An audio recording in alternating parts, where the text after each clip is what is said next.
So this is going to be the last video of the main course I uploaded first. I am going to be actively, maybe once every 3 weeks, maybe once every month, I'm going to actively upload a new video into this course. And it's going to be daily market reviews. So I'm going to add probably another folder. And I'm going to just be showing you guys examples of inversions I didn't like and did like throughout the day. So that's going to be uploaded in the future. So look forward to that. All right. So your job at the end of this course is you should be putting all this together, okay? A lot of the stuff and a lot of the videos I do explain things in, you see that I'm saying, okay, I'm looking at inversions, and then like I'll mention, I'll be like, oh, and then look here, there's also an order block. So like in a couple of my inversion videos, like um you could see me say, like, I'd mark out an inversion or whatever, and I'd be like, oh, look here, there's also a CISD here too, right? Like that's how you combine everything. Like the main things you should be combining are probably CASDs and inversions. Those are the two things.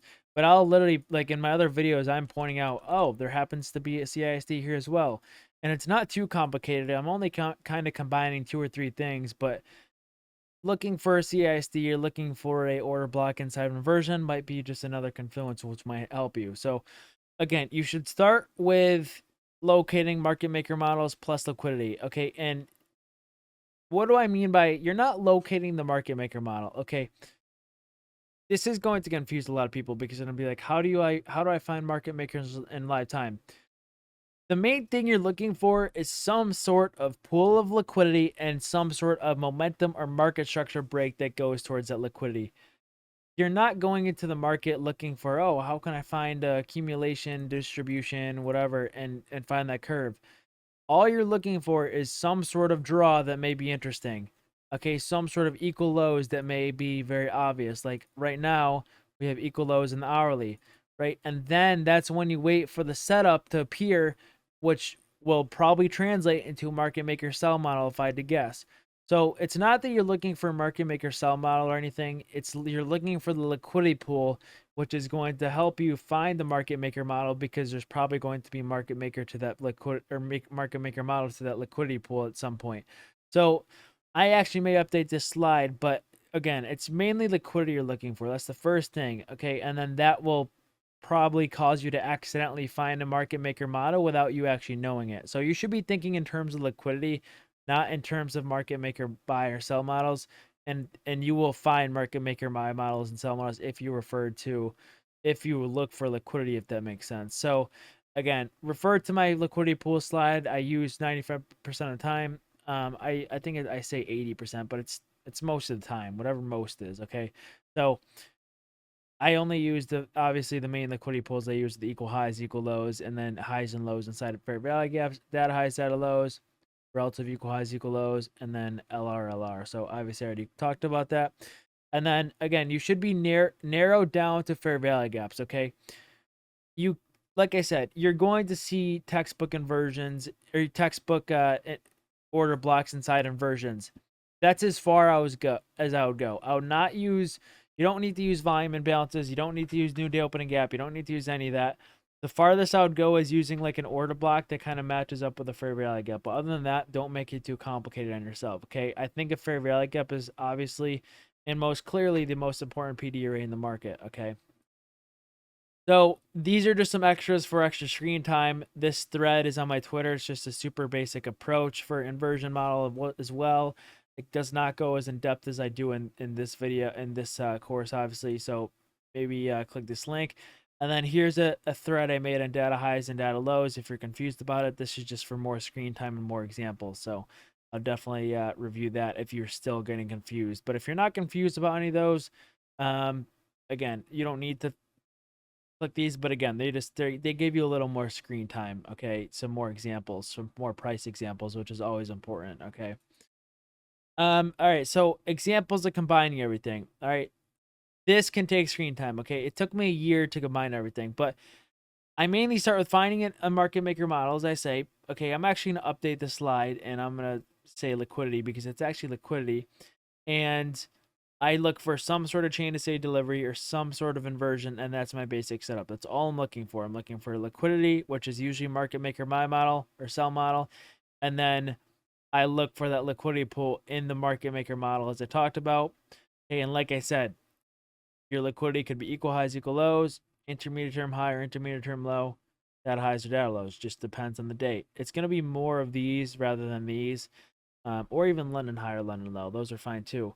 But those are like going to be the main things you're kind of looking for high confidence price action. So this is an annotation I made. Again, we took out some external range liquidity here. We have a midi sell side of the curve here. Okay, you're not going to see a lot of this in live time unless you're actually playing the inversion. So in live time, what I'm really seeing is I'm looking for the reaction off of a 15-minute fair value up to the left. I notice how we take external range liquidity. I see a potential inversion here, but when we get in here, do I know if we're going to inverse this yet or not? No, I don't. Okay, I'm waiting. I'm going to see if we inverse it. And you can see we get a order block or a CISD that's formed inside the inversion. Okay, so let me go back here. You can see an order block that's formed inside the inversion, which is a way to anticipate this getting inversed. And maybe you take an entry off the CISD. Maybe you like CISDs better for better entries. And then you could, obviously, you can enter here. Okay, so you can see, like, knowing the distribution, the redistribution, accumulation, and reaccumulation, you don't need to know that in live time. But when you kind of see this inversion, you kind of can anticipate the second half of the curve because you know if we inverse the fair value gap, you're going to get that buy model back up to the intermediate term high or whatever it was. So we obviously know the market moves from ERL to IRL and IRL to ERL. So here there was actually an external range liquidity to the left, and we hit it. We bounce off a 15-minute fair value gap. So we know we're going to go back to the IRL, which there's obviously an intermediate term high inside of a fair value gap here. So that's going to be a good target. And this is one where I'd probably try to leave a runner past here because I see a clear abnormal wake up here. I try to leave a runner and maybe it doesn't all hit, but that's fine. And again, you gotta be scaling in these intermediate term highs because remember, if we reject that fair value gap, okay, and your bias is wrong, you're screwed. So you want to be scaling here. And then you can even see here, just from a technical standpoint, if I was trying to hold a runner here and I saw us reject this and inverse this bullish fair value gap, right? Based off what I taught, what would you be thinking? Well, this is technically a short setup because we inverse this fair value gap. We rejected this. We took out some sort of liquidity. And the important thing is it does it with speed. Okay. It does it in only a few candles. Okay. That's an important aspect of this model. This one would actually not be a valid entry because the candle closes and hits the internal high here, but it still is good for bias. And you can still see, okay, if we're at an intermediate term high here, well, where's the next external low? Right here. Okay, the low we made inside the fair value gap is your external low. And like I said, it may not be an external low compared to like the hourly time frame, but it might be the external low compared to the time frame we're on. So if we're in the 5-minute and we're rejecting an intermediate term high, then we're going to go back to the external low, which might be only the external low on the 5-minute time frame. So you can kind of study this. You can see how I'm combining stuff. I'm drawing little extra OBs. I mainly just use fair value gaps and order blocks. Obviously those, and then IFEGs. So those are the main things I use. So it's not too complicated again, but again, like trailing stop losses, you can see, like I say, trail stop. If we close beneath, close out your runner, because again, if you're bullish and you want to see this wick hit, well, then ideally you want to see a fair value gap like this hold because it's just super obvious. It's a singular fair value gap, right? So that's just an example of an annotation of me combining everything. Okay, so study this chart. It's not going to be too complicated. I'm only really marking OBs and CSDs and IFEGs. That's literally it. Okay, and then knowing where we are in the higher time frame is important, like whether we're delivering from a 15-minute fair value gap or whether we're delivering from the middle of nowhere. Okay, so that's important. So this is a little model. It's a key model. It's going to help you combine my teaching. So when we are in that market maker model, which again, you might not know that this is a market maker model, but you're going to see there's equal highs up here and you're going to see the momentum is going towards up here. So you might know we're not in the market maker buy model or market maker model in general, but you're targeting equal highs. So you're playing a market maker model without even knowing it because you know the drawn liquidity. Okay, so this is actually a great spot to get in. So if we ever form a fair value gap and we have an equal highs above or some sort of liquidity above, maybe an ITH, all right.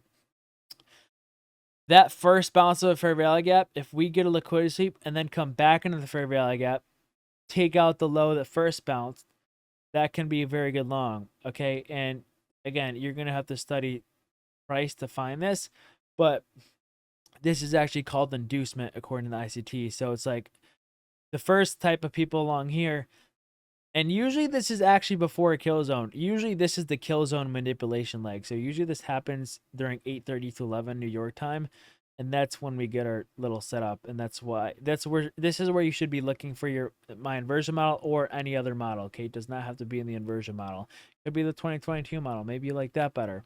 But this is typically where you look for it. Okay, after a liquidity sweep inside a fair value gap, that's a great one. Yeah, so again, it takes a doctor 8 to 10 years to earn a full degree. Okay.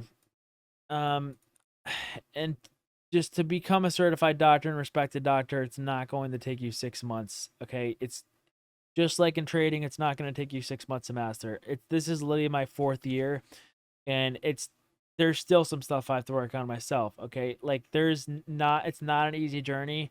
It takes so long. Like if you were serious about trading, just know it's not going to come in a few months. There's people who join my Discord who are like 20 years old who are broke, and they think they're gonna master trading in 1 month, and that's what I used to think too. And I realized it took me forever, and I never gave up. But so many people end up giving up, and they just never even see the light because they don't even take the time to try to see the light, which again, that's their fault. So again, there's still some aspects, like I said, I had to master. So just know that, okay? And by the way, you'll never actually fully master trading. All right, you won't. You never master really anything fully in life. Um, I have a lot of hours trading. I'm close, but there's always something that you could work on. So the only thing you can actually truly master is not the skill in the trading yourself, but your risk and discipline. Right? You take 10 wins and then take a loss, not trying to make that loss back. That's discipline, okay? That's what I see a lot of people struggle with. They take 10 wins in a row and they're a good trader, and then they take their first loss and they're like, oh, I'm never red. I'm going to try to over leverage and get this back. And that used to be my issue as well.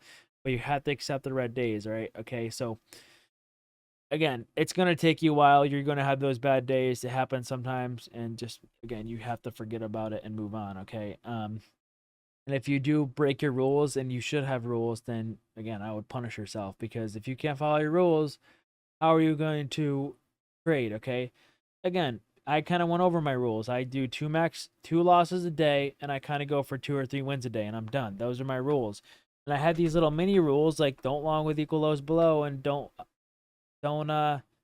short with equal highs above. Like I have those mini rules, but everyone will not like those. So and also like trading before news, like I have my days where I demo versus live trade. Like I have my own rules, so I follow them. So if you ever bend them and not respect them, then you got to punish yourself. Okay, something that I do is I go on like a mile run or whatever to punish myself. So again, maybe you do that, maybe you do something else. So that's it for the motivation tab. So that's going to be it for the end of this course for now. I will still upload like I'll upload like market reviews on like some textbook conversions, probably once every like 3 weeks or a month, just to make this course of value. Yeah, you'll kind of get some more screen time and more signature and price pounded into your head. That's the right word to say. So stay tuned for that. I'll make a separate folder for that, and that's it for this.